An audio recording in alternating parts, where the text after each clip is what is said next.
So after the Supreme Court ruling on Friday, Scott Bessent is doing an economic forum over in Dallas, having the time of his life, being the smug SOB that he is. And he was asked by the moderator, because obviously, hey, big breaking news here. The Supreme Court says you guys breaking the law. And the moderator asks about the $175 billion that the tariffs had brought in, which, for the record, is over $100 billion less than the official estimates and hundreds of billions less than the administration had publicly claimed. Trump had repeatedly claimed, by the way, that the tariffs had brought in $600 to $800 billion.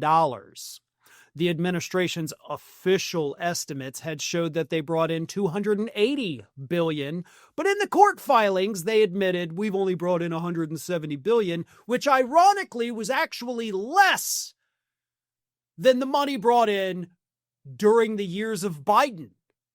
So with no extra tariffs under the Biden years, we actually brought in more money than the extra tariffs under Trump's years, and that's effing hilarious to me. But they also got busted lying, two different ways about the amount that came in. So anyway, Bessent gets asked, the $170 billion, it's got to be given back, but is that in dispute?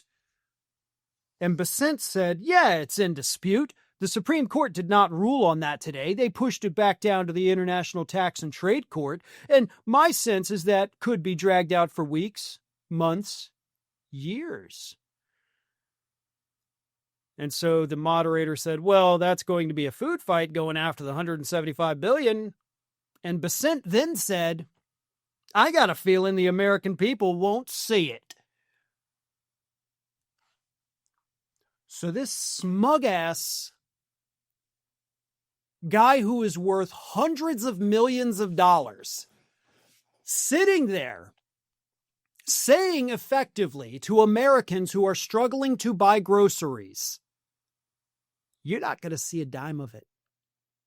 And he said it with that same smug, looking down his nose smirk that he says everything.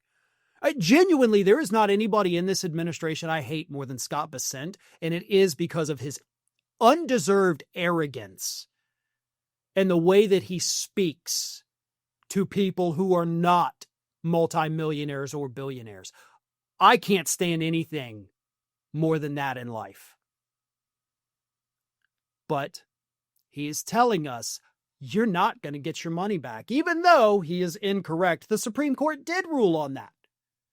In fact, we know they ruled on that because Brett Kavanaugh, in his dissent, literally said, this is going to be a nightmare getting all this money back to the people because it has to go back. But we're not going to see it. We don't get it. And by the way, MAGA, you can stop waiting by your mailboxes for those tariff rebate checks because those ain't coming either. They never were. But I hope you realize now that no matter what, it ain't happening. That's our money. That 170 or 175 million or billion, that they brought in, that was our money.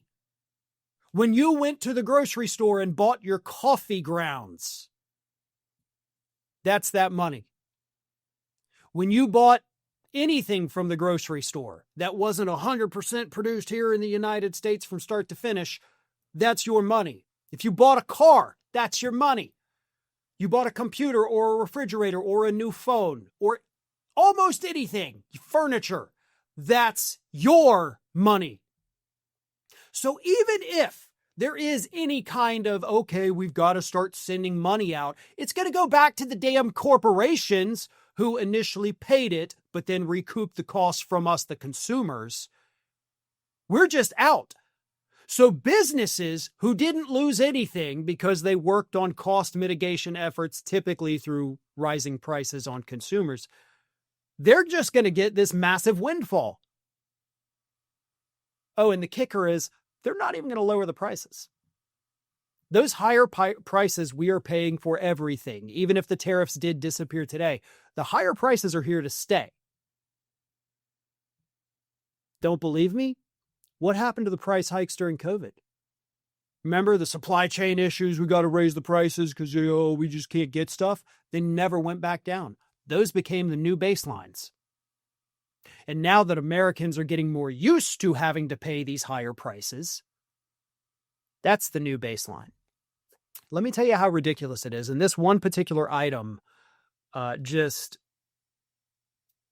absolutely blew my mind. I was in the grocery store with my wife on Sunday morning. We were in Publix, and I remembered, my daughter wanted us to get more chocolate syrup. So a jug of Hershey's chocolate syrup. Okay, not a fancy brand, right? I'm not talking about like the Ghirardelli stuff. Hershey's, the staple, the original Hershey's chocolate syrup. The larger bottle, sure. $9.99, so $10 for a jug of chocolate syrup. And I remember not that long ago, a few years ago, I was always hesitant to buy that larger one because it was $4.79. And I remember that price stuck out to me. Like, that's a lot of money for chocolate syrup. And that was about 5 years ago. It's more than doubled in price. Coffee is even worse. My bag of coffee grounds that I buy, I used to purchase it, and again, I'm talking within the last 5 years. It would be $8 to $10. It is $25 today. Coffee prices, of course, due to Donald Trump's trade wars, have seen some of the highest increases of any goods, upwards of 40, sometimes 60%, depending on where your coffee grounds or beans or whatever are coming from. But these are just, these are staples, okay? These aren't luxury goods. I'm not out there buying like, I want to get that nice Australian Wagyu. No, it's chocolate syrup and coffee, which are unrelated. I don't mix the two. And those prices are here to stay. And it is 100% because of Donald Trump. Somebody says 12 packs of soda are like $10, if not more. I remember that not long ago, they were $3 to $4. Same. I mean, the cost of everything, and now I'm starting to sound like a crotchety old man, I guess. But yeah, it truly is insane. Like a 12-pack of soda is, where I live, going to run you, $12 to $14 a piece. So sodas are now, by the can, over $1 each. Just absolute bonkers. Thanks for watching, and if you are not already subscribed to the channel, please do so, and do not forget to like and comment and share widely among your friends.